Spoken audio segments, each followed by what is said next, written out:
Friends, martial arts ಇನ್ Kannada YouTube ಚಾನಲ್ಗೆ ತಮಗೆಲ್ಲರಿಗೂ ಪ್ರೀತಿಯ ಸ್ವಾಗತ. ಇವತ್ತಿನ ಈ ಒಂದು ವಿಡಿಯೋದಲ್ಲಿ ನಾನು ನಿಮಗೇನು ತಿಳಿಸ್ಕೊಡ್ತಾ ಇದ್ದೀನಿ ಅಂತಂದರೆ, ಇಲ್ಲಿ ನೋಡಿ, ಆಲ್ರೆಡಿ ಈಗ 540 ಅರಣ್ಯ ರಕ್ಷಕ ಹುದ್ದೆಯ ರಿಜೆಕ್ಟೆಡ್ ಲಿಸ್ಟ್ ಬಿಡುಗಡೆ ಆಗಿತ್ತು. ಅದರದ್ದು ಕೂಡ ವಿಡಿಯೋ ಮಾಡಿ ನಿಮಗೆ ಯೂಟ್ಯೂಬ್ನಲ್ಲಿ ಅಪ್ಲೋಡ್ ಮಾಡಿದ್ದೆ. ಆದರೆ ಈಗ ಶಾರ್ಟ್ ಲಿಸ್ಟ್ ಬಿಡುಗಡೆ ಮಾಡಿದ್ದಾರೆ. ಈ ವಿಡಿಯೋದಲ್ಲಿ ನಿಮಗೆ ಸಂಪೂರ್ಣ ಮಾಹಿತಿಯೊಂದಿಗೆ ಹೇಳ್ಕೊಡ್ತಾ ಹೋಗ್ತೀನಿ, ಅದಕ್ಕಾಗಿ ಕೊನೆವರೆಗೂ ನೋಡಿ. ಈ ವಿಡಿಯೋದಲ್ಲಿ ನಿಮಗೆ ಯಾವುದಾದ್ರೂ ಒಂದು ಜಿಲ್ಲೆಯ ಶಾರ್ಟ್ ಲಿಸ್ಟ್ ಹೇಗಿರುತ್ತೆ, ಹಾಗೆ ಅದರಲ್ಲಿ ಏನೇನು ಅಂದರೆ ಅವರು ನೋಟಿಫಿಕೇಷನಲ್ಲಿ ಏನೇನು ಹೇಳಿದ್ದಾರೆ ಸಂಪೂರ್ಣ ಮಾಹಿತಿಯೊಂದಿಗೆ ಇವತ್ತಿನ ವಿಡಿಯೋದಲ್ಲಿ ಹೇಳ್ಕೊತಾ ಹೋಗ್ತೀನಿ, ಕೊನೆಯವರೆಗೂ ನೋಡಿ. ಹಾಗೆ ನೀವು ನಮ್ಮ ಚಾನಲ್ಗೆ ಸಬ್ಸ್ಕ್ರೈಬ್ ಆಗಿಲ್ಲ ಸಬ್ಸ್ಕ್ರೈಬ್ ಆಗಿ ಪಕ್ಕದಲ್ಲಿರೋ ಬೆಲ್ ಐಕಾನ್ ಒತ್ತಿ. ಮುಂದೆ ನಾವು ಯಾವುದೇ ವಿಡಿಯೋ ಬಿಟ್ಟರೆ ನಿಮಗೆ ತಟ್ಟಂತ ನೋಟಿಫಿಕೇಷನ್ ಬರುತ್ತೆ. ಹಾಗೆ ನಿಮಗೆ ಈ ಒಂದು ವಿಡಿಯೋದಲ್ಲಿ ಏನಾದರೂ ಡೌಟ್ ಇದ್ದರೆ ನೀವು ನನ್ನ ಇನ್ಸ್ಟಾಗ್ರಾಮ್ನಲ್ಲಿ ಮೆಸೇಜ್ ಮಾಡಿ ನೀವು ಪಡ್ಕೋಬೋದು. ಅದರ ಹೆಸರು ಕೂಡ MR ಅಲರ್ಟ್ಸ್ ಇನ್ ಕನ್ನಡ ಅಂತ ಇರುತ್ತೆ ನೋಡಿ. ಹಾಗೆ ಈ ಒಂದು ವಿಡಿಯೋ ನಿಮ್ಮ ಫ್ರೆಂಡ್ಸ್ಗಳಿಗೆ, ಅಂದರೆ ಯಾರ್ಯಾರು 540 ಹುದ್ದೆಗಳಿಗೆ ಅರ್ಜಿಯನ್ನು ಸಲ್ಲಿಸಿ ರಿಜೆಕ್ಟೆಡ್ ಲಿಸ್ಟ್ನಲ್ಲಿ ಯಾರ ಹೆಸರು ಬಂದಿಲ್ಲ ಅಂಥವ್ರಿಗೆ ಈ ವಿಡಿಯೋ ಶೇರ್ ಮಾಡಿ, ಅವರಿಗೆ ತುಂಬ ಸಹಾಯವಾಗುತ್ತೆ. ಯಾಕಂದರೆ ರಿಜೆಕ್ಟೆಡ್ ಲಿಸ್ಟ್ನಲ್ಲಿ ಹೆಸರು ಇಲ್ಲ ಅಂದರೆ ನಿಮ್ಮ ಹೆಸರು ಶಾರ್ಟ್ ಲಿಸ್ಟ್ನಲ್ಲಿ ಇರಬಹುದು. ಅದಕ್ಕಾಗಿ ನೀವು ಶಾರ್ಟ್ ಲಿಸ್ಟನ್ನು ಪಡೆದುಕೊಂಡು ಸಂಪೂರ್ಣ ಮಾಹಿತಿ ನೋಡ್ಕೊಳ್ಳಿ. ಈಗ ನಿಮ್ಮ ಮುಂದೆ ನಾನು ಲೈವ್ ಪ್ರೂಫ್ ಆಗಿ ತೋರಿಸ್ತೀನಿ, ಅದಕ್ಕಾಗಿ ಈ ವಿಡಿಯೋ ಕೊನೆವರೆಗೂ ನೋಡಿ. ಹಾಗೆ ವಿಡಿಯೋ ಇಷ್ಟ ಆದರೆ ಲೈಕ್ ಕೂಡ ಮಾಡಿ. ನೋಡಿ, 2023-24ನೇ ಸಾಲಿನಲ್ಲಿ ಕೆನರಾ ವೃತ್ತದ 58 ಗಸ್ತು ಅರಣ್ಯ ಪಾಲಕ ಗ್ರೂಪ್ ಸಿ ವೃಂದದ ಹುದ್ದೆಗಳಿಗೆ ನೇರ ನೇಮಕಾತಿಗೆ ಸಂಬಂಧಿಸಿದಂತೆ 1:20 ತಾತ್ಕಾಲಿಕ ಅರ್ಹತಾ ಆಯ್ಕೆ ಪಟ್ಟಿ ಬಿಡುಗಡೆ ಮಾಡಿದ್ದಾರೆ. ಇಲ್ಲಿ ನೋಡಿ, ಕೆನರಾ ಅಂದರೆ ಈಗ ಆಲ್ರೆಡಿ ಆಲ್ಮೋಸ್ಟ್ ಎಲ್ಲ ಜಿಲ್ಲೆಗಳ ಕಟಾಪ್ ಲಿಸ್ಟ್ ಬಿಡುಗಡೆ ಆಗಿದೆ. ಕಟಾಪ್ ಲಿಸ್ಟ್ ಜೊತೆಗೆ ಅರ್ಹತಾ ಆಯ್ಕೆ ಪಟ್ಟಿ ಕೂಡ ಬಿಡುಗಡೆ ಆಗಿದೆ. ಹಾಗೆ ಈ ಒಂದು ಪಟ್ಟಿಯಲ್ಲಿ ಇರ್ತಕ್ಕಂಥ ಅಭ್ಯರ್ಥಿಗಳು ಫಿಸಿಕಲ್ ಟೆಸ್ಟ್ಗೆ ಆಯ್ಕೆ ಆಗ್ತಾರೆ. ಈಗ ನೋಡಿ, ನಿಮಗೆ 2023-24ನೇ ಸಾಲಿನಲ್ಲಿ ಬೆಳಗಾವಿ ವೃತ್ತದ 12 ಗಸ್ತು ಅರಣ್ಯ ಪಾಲಕ ಗ್ರೂಪ್ ಸಿ ವೃಂದದ ಹುದ್ದೆಗಳಿಗೆ ನೇರ ನೇಮಕಾತಿಗೆ ಸಂಬಂಧಿಸಿದಂತೆ 1:20 ತಾತ್ಕಾಲಿಕ ಅರ್ಹತಾ ಆಯ್ಕೆ ಪಟ್ಟಿ ಕುರಿತು ಈ ಒಂದು ವಿಡಿಯೋದಲ್ಲಿ ಹೇಳ್ಕೊಳ್ತಾ ಹೋಗ್ತೀನಿ, ಅದಕ್ಕಾಗಿ ಕೊನೆವರೆಗೂ ನೋಡಿ. ನಿಮಗೆ ಯಾವುದಾದ್ರೂ ಜಿಲ್ಲೆಯ ಒಂದು ಮಾಹಿತಿ ಬೇಕಂದರೆ ನನಗೆ ಕಮೆಂಟ್ ಮಾಡಿ. ಮುಂದಿನ ವಿಡಿಯೋದಲ್ಲಿ ನಾನು ಆ ಜಿಲ್ಲೆಯ ಒಂದು ಲಿಸ್ಟನ್ನು ಓಪನ್ ಮಾಡಿ ನಿಮಗೆ ಆ ವಿಡಿಯೋ ಅಪ್ಲೋಡ್ ಮಾಡ್ತೀನಿ. ಈಗ ನೋಡಿ, ನಿಮ್ಮ ಮುಂದೆ ಓಪನ್ ಮಾಡ್ತಾ ಇದ್ದೀನಿ. ಇದು ಬೆಳಗಾವಿ ಜಿಲ್ಲೆಯ ಒಂದು ಶಾರ್ಟ್ ಲಿಸ್ಟ್ ಆಗಿರುತ್ತೆ. ಈ ಶಾರ್ಟ್ ಲಿಸ್ಟ್ನಲ್ಲಿ ಏನೇನು ನೀಡಿದ್ದಾರೆ ಅಂತ ನೋಡಿ. ಮುಖ್ಯ ಅರಣ್ಯ ಸಂರಕ್ಷಣಾಧಿಕಾರಿ ಹಾಗೂ ಆಯ್ಕೆ ಪ್ರಾಧಿಕಾರರವರ ಕಚೇರಿ, ಬೆಳಗಾವಿ ವೃತ್ತ. ಇಲ್ಲಿ ನೀವು ನೋಡ್ಬೋದು, 2023-24ನೇ ಸಾಲಿನಲ್ಲಿ ಬೆಳಗಾವಿ ವೃತ್ತಕ್ಕೆ ಸಂಬಂಧಿಸಿದಂತೆ ಒಟ್ಟು 10 ಅರಣ್ಯ ಪಾಲಕ ವೃಂದ ಮತ್ತು ನೇಮಕಾತಿ ನಿಯಮಗಳಂತೆ ಅರಣ್ಯ ರಕ್ಷಕ ಗ್ರೂಪ್ ಸಿ ಹುದ್ದೆಗಳಿಗೆ ನೇರ ನೇಮಕಾತಿ ಇರುತ್ತೆ. ಹಾಗೆ ಇಲ್ಲಿ ನೋಡಿ, ನೀವು ಬೆಳಗಾವಿ ವೃತ್ತಕ್ಕೆ ಸಂಬಂಧಿಸಿದಂತೆ ಒಟ್ಟು 2 ಅರಣ್ಯ ಪಾಲಕ ನೇಮಕಾತಿ ನಿಯಮಗಳಂತೆ ಅರಣ್ಯ ರಕ್ಷಕ ಹುದ್ದೆಗಳಿಗೆ ಒಂದು ಅರ್ಜಿಯನ್ನು ಕರೆಯಲಾಗಿತ್ತು. ಹಾಗೆ ಈ ಒಂದು ಹುದ್ದೆಯ ಪ್ರಕಟಣೆ ಏನಿದೆ ಅಂತ ನೋಡಿ. ಇದು ಕೇವಲ ಬೆಳಗಾವಿ ಜಿಲ್ಲೆ ಪ್ರಕಟಣೆ ಮಾತ್ರ. ಇಲ್ಲಿ ನೋಡಿ, ಬೆಳಗಾವಿ ವೃತ್ತಕ್ಕೆ ಸಂಬಂಧಿಸಿದಂತೆ ಅಧಿಸೂಚಿಸಲಾದ 10+2 ಹಿಂಬಾಕಿ ಒಟ್ಟು 12 ಅರಣ್ಯ ರಕ್ಷಕ ಅಂದರೆ ಪ್ರಸ್ತುತ ಅರಣ್ಯ ಪಾಲಕ ಹುದ್ದೆಗಳಿಗೆ ಆನ್ಲೈನ್ ಮೂಲಕ ಈಗಾಗಲೇ ಒಟ್ಟು ಅಭ್ಯರ್ಥಿಗಳಿಂದ ಒಟ್ಟು 11,005 ಅರ್ಜಿಗಳನ್ನು ಸ್ವೀಕರಿಸಲಾಗಿರುತ್ತದೆ. ಕೇವಲ 12 ಹುದ್ದೆಗಳಿಗೆ 11,005 ಜನ ಅರ್ಜಿಯನ್ನು ಸಲ್ಲಿಸಿರುತ್ತಾರೆ.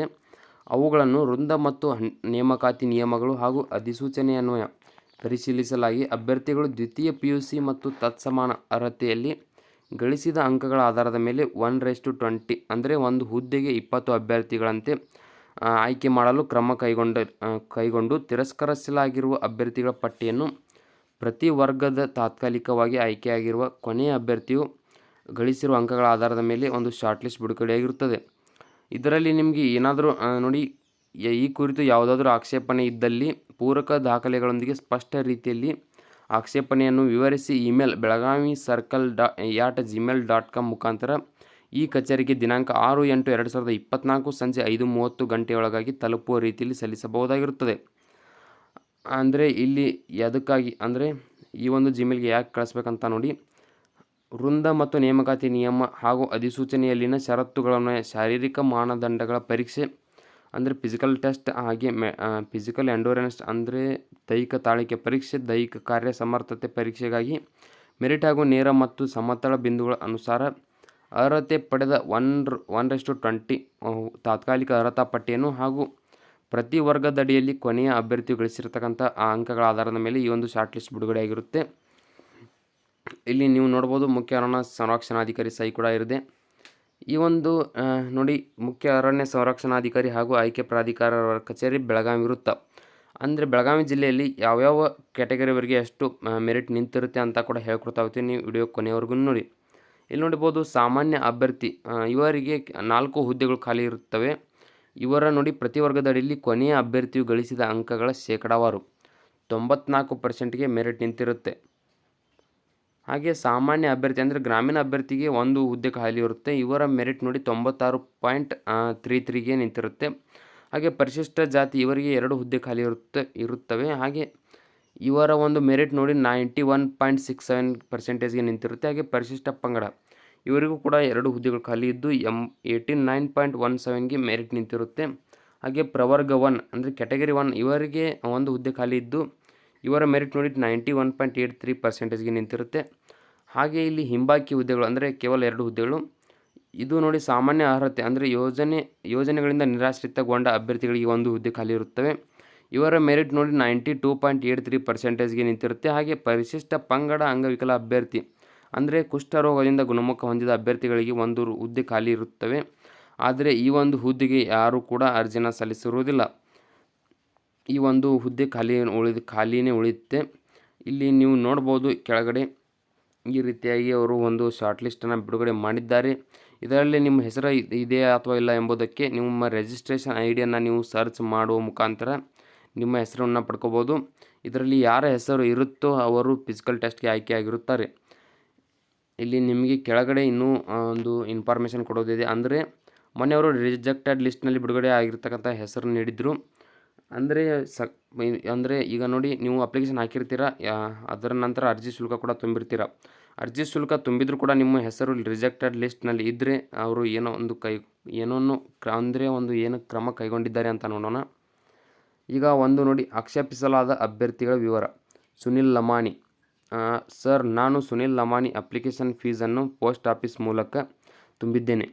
ದಯವಿಟ್ಟು ಪರಿಶೀಲಿಸಿ. ಸರ್, ನಾನು ರಿಜೆಕ್ಟ್ ಲಿಸ್ಟಲ್ಲಿದ್ದೇನೆ. ಪೋಸ್ಟ್ ಆಫೀಸ್ ಚಲನ್ ಸೆಂಡ್ ಮಾಡಿದ್ದೇನೆ ಸರ್ ಅಂತ ಅವರು ಆಕ್ಷೇಪಣೆ ಮಾಡಿದ್ದಾರೆ. ಇಲ್ಲಿ ನೀವು ನೋಡ್ಬೋದು ಕೈಗೊಂಡ ಕ್ರಮ. ನೀವು ಶುಲ್ಕ ಪಾವತಿಸಿದ್ದು SC ಪ್ರವರ್ಗದಡಿ ಅರ್ಜಿ ಸಲ್ಲಿಸಿರುತ್ತೀರಿ. SC ಪ್ರವರ್ಗದಡಿ ಅಭ್ಯರ್ಥಿಯು ದ್ವಿತೀಯ PUC ತತ್ಸಮಾನ ಅರ್ಹತೆಯಲ್ಲಿ ಗಳಿಸಿದ ಅಂಕಗಳ ಪ್ರತಿಶತ 91.67ಕ್ಕೆ ಕಟಾಫ್ ನಿಂತಿದ್ದು, ಆದರೆ ನೀವು PUCಯಲ್ಲಿ 79% ಅಂಕಗಳು ಗಳಿಸಿರುವುದರಿಂದ ನೀವು 1:20 ಅನುಪಾತದಲ್ಲಿ ಆಯ್ಕೆಯಾಗಿರುವುದಿಲ್ಲ. ಆದ್ದರಿಂದ ನಿಮ್ಮ ಅರ್ಜಿಯನ್ನು ತಿರಸ್ಕರಿಸಲಾಗಿರುತ್ತದೆ ಅಂತ ಇಲ್ಲಿ ಈ ಒಂದು ಜಿಲ್ಲೆಯ ಅರಣ್ಯಾಧಿಕಾರಿಗಳು ಕ್ರಮವನ್ನು ಕೈಗೊಂಡಿದ್ದಾರೆ. ಈ ವಿಡಿಯೋದಲ್ಲಿ ಇಷ್ಟೇ ಇರುತ್ತೆ. ಈ ವಿಡಿಯೋದಲ್ಲಿ ಏನಾದರೂ ನಿಮಗೆ ಡೌಟ್ ಇದ್ದರೆ ಕಮೆಂಟ್ ಮಾಡಿ ನೀವು ಸಂಪೂರ್ಣ ಮಾಹಿತಿಯನ್ನು ಪಡೆದುಕೊಳ್ಳಿ. ಹಾಗೆ ನೀವು ಯಾವುದೇ ಜಿಲ್ಲೆಯ ವಿಡಿಯೋ ಬೇಕಾದರೂ ಕೂಡ ನಿಮಗೆ ವಿಡಿಯೋ ಮಾಡ್ತೀನಿ, ನೀವು ಕಮೆಂಟ್ ಮಾಡಿ. ಹಾಗೆ ನೀವು ನಮ್ಮ ಚಾನಲ್ಗೆ ಸಬ್ಸ್ಕ್ರೈಬ್ ಆಗಲಿ ಅಂದರೆ ಸಬ್ಸ್ಕ್ರೈಬ್ ಆಗಿ ಪಕ್ಕದಲ್ಲಿರೋ ಬೆಲ್ ಐಕಾನ್ ಒತ್ತಿ. ಮುಂದೆ ನಾವು ಯಾವುದೇ ವಿಡಿಯೋ ಬಿಟ್ಟರೆ ನಿಮಗೆ ತಟ್ಟಂತ ನೋಟಿಫಿಕೇಶನ್ ಬರುತ್ತೆ. ಹಾಗೆ ಈ ಒಂದು ವಿಡಿಯೋ ಯಾರ್ಯಾರು 540 ಅರಣ್ಯ ರಕ್ಷಕ ಹುದ್ದೆಗಳಿಗೆ ಅರ್ಜಿಯನ್ನು ಸಲ್ಲಿಸಿದ್ರೋ ಅಂಥವರಿಗೆ ಶೇರ್ ಮಾಡಿ, ಅವರಿಗೆ ತುಂಬ ಸಹಾಯವಾಗುತ್ತೆ. ಹಾಗೆ ನಿಮಗೆ ಏನಾದರೂ ಮಾಹಿತಿ ಬೇಕಾದರೂ ನನ್ನ ಇನ್ಸ್ಟಾಗ್ರಾಮ್ ಚಾನಲ್ನಲ್ಲಿ ನೀವು ಮೆಸೇಜ್ ಮಾಡಿ ಪಡ್ಕೋಬೋದು. ಅದರ ಹೆಸರು ಕೂಡ MR ಅಲರ್ಟ್ಸ್ ಕನ್ನಡ ಅಂತ ಇರುತ್ತೆ ನೋಡಿ.